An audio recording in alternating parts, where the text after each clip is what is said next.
Today our topic is law of gravitation. Law of gravitation, दो मास late कर लेते हैं। एक मास है आपका m1 और एक मास है m2, जिनकी बीच की दूरी क्या है, r है।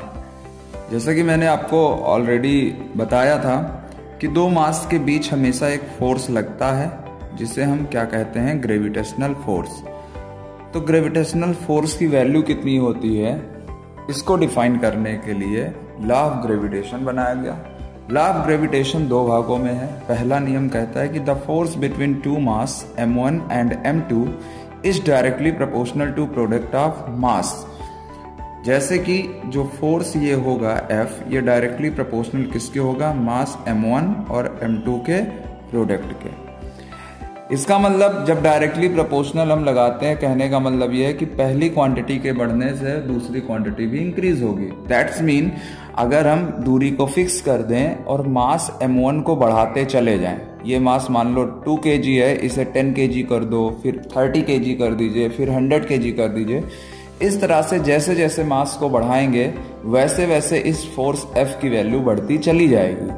m2 को भी बढ़ाने पे F की वैल्यू बढ़ती चली जाएगी। इन दोनों को अगर घटाएं हम तो F की वैल्यू भी घटेगी। दैट्स मीन अगर किसी के बढ़ने से कोई दूसरी क्वांटिटी इंक्रीज करती है, उसी क्वांटिटी के घटने से उसका इफेक्ट अगर घट रहा है तो इसे डायरेक्टली प्रोपोर्शनल कहते हैं।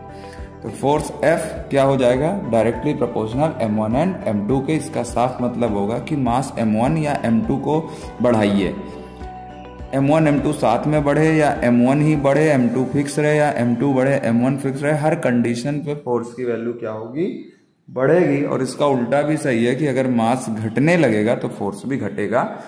ये लॉ ऑफ ग्रेविटेशन का फर्स्ट लॉ है। सेकंड लॉ कहता है कि the force is inversely proportional to square of distance between them. Square of distance between them मतलब m1 और m2 के बीच की दूरी है स्मॉल r। स्मॉल r का जो स्क्वायर होगा वो फोर्स के इनवर्सली प्रोपोर्शनल होगा। इनवर्सली का मतलब होता है एक के बढ़ने से दूसरा घटे। जैसे कि अगर हम दो मैग्नेट ले लें और मैग्नेट के बीच की दूरी को बढ़ाते चले जाएं तो मैग्नेट एक दूसरे को कम अट्रैक्ट करते हैं। उसी प्रकार जब दो मास हैं, इन मास के बीच का डिस्टेंस हम बढ़ाएंगे तो फोर्स कम हो जाएगा। और स्क्वायर लगा, इसका मतलब क्या कि जिस रेशियो में हम डिस्टेंस को बढ़ा रहे हैं उसके दुगने रेशियो में, मतलब उसके स्क्वायर में फोर्स की वैल्यू घटेगी। दैट्स मीन अगर हमने दूरी 2 गुना कर दी तो फोर्स 4 गुना कम हो जाएगा। दूरी हमने 4 गुना कर दी तो फोर्स 16 गुना कम हो जाएगा। इस वजह से स्क्वायर लगाया गया है कि दूरी के बढ़ने से फोर्स काफी तेजी से क्या होता है, डिक्रीज होता है। ये हो गया इक्वेशन नंबर हमारा second. From equation first and second से हम कह सकते हैं कि force is directly proportional to m1 m2 by r square. Force क्या हो जाएगा, m1 m2 by r square हो जाएगा।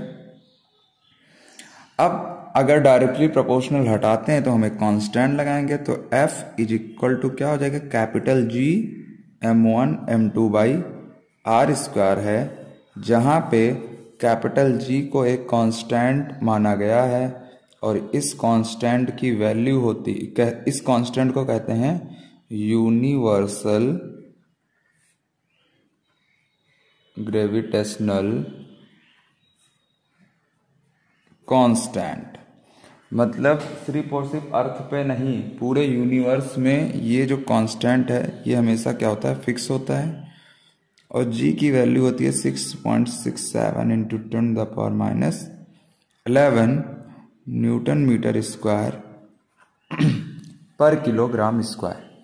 ये हमारा क्या हो जाएगा, G की वैल्यू हो जाएगी। अब यहां से हमें समझ में आ गया कि दो बॉडी के बीच में जो लगने वाला फोर्स होता है F, वो क्या होता है, m1 m2 by capital G m1 m2 by r square होता है। अब इस पे एक क्वेश्चन देखेंगे जिससे हमें क्लियर हो जाए कि आखिर यह फार्मूला दो मास के बीच में फोर्स को कैसे डिफाइन करेगा।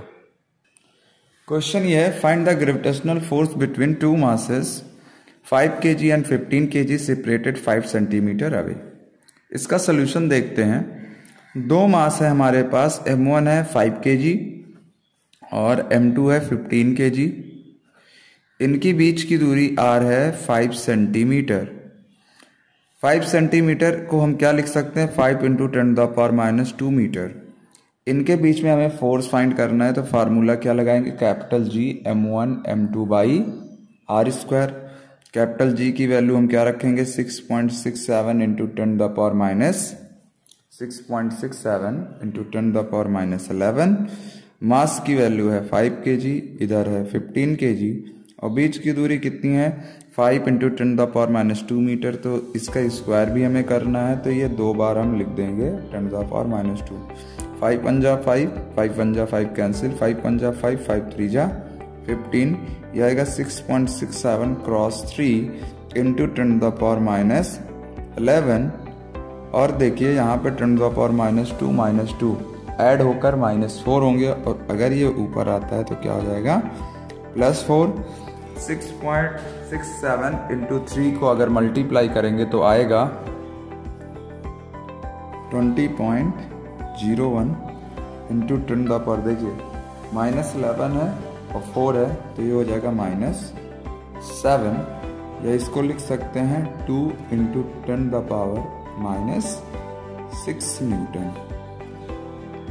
तो ऐसे बड़े सिंपल फार्मूले से हम इसको यूज करके फोर्स की वैल्यू को क्या कर सकते हैं, फाइंड कर सकते हैं। नेक्स्ट वीडियो में हम समझेंगे यूनिवर्सल ग्रेविटेशनल कांस्टेंट होता क्या है और उससे रिलेटेड कुछ न्यूमेरिकल्स। Thank you.